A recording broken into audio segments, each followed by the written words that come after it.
দেশের সাধারণ মানুষ হিরো আলমকে অন্তর্বর্তীকালীন সরকারের উপদেষ্টা হিসেবে দেখতে চায় বলে দাবি করেছেন আলোচিত ইউটিউবার আশরাফুল আলম ওরফে হিরো আলম।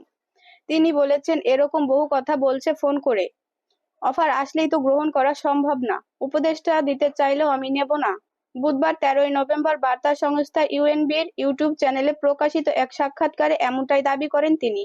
হিরো আলম বলেন, গত দুদিন ধরে দেশের বিভিন্ন জেলা থেকে মানুষ আমাকে ফোন দিচ্ছেন।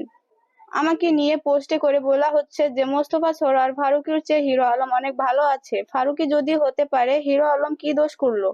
মোস্তফা সরোয়ার ফারুকী উপদেষ্টা করার প্রসঙ্গে হিরো আলম বলেন, হিরো আলম কথা বলতে পারে, মানুষের পাশে দাঁড়াতে পারে, এগুলোই তো জনগণ চায়।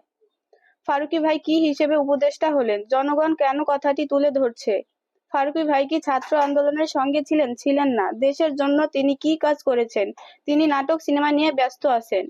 তিনি বলেন, দেশের কোনো জায়গা দুর্যোগ হলে আমি তাকে এক পোটলা মুড়ি নিয়ে গিয়ে পাশে দাঁড়াতে দেখিনি। কোথাও একটা লোক বিপদে পড়লে তাদের প্রতিবাদমূলক কথা বলতে দেখিনি। কারণ তারা জানেন, যদি দেশের মানুষের জন্য কথা বলেন, তাহলে তাদের নাটক সিনেমা বন্ধ করে দেওয়া হবে। তিনি বলেন, ভিপি নূর ভাই, আন্দাবিল রহমান, পার্থ ভাই, মির্জা ফখরুল ইসলাম আলমগীর, রুহুল কবির রিজভী এরকম আরো যারা ছাত্র আন্দোলনের সঙ্গে ছিলেন, যারা আন্দোলনে শহীদ হয়েছেন, তাদের পরিবার থেকে উপদেষ্টা হতে পারতেন।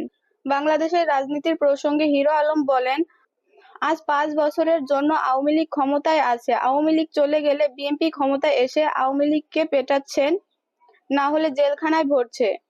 আবার আওয়ামী লীগ ক্ষমতায় আসলে বিএনপিকে পেটাচ্ছে, জেলে ভরছে। তাহলে রাজনীতি যারা করেন তাদের ভবিষ্যৎ কি?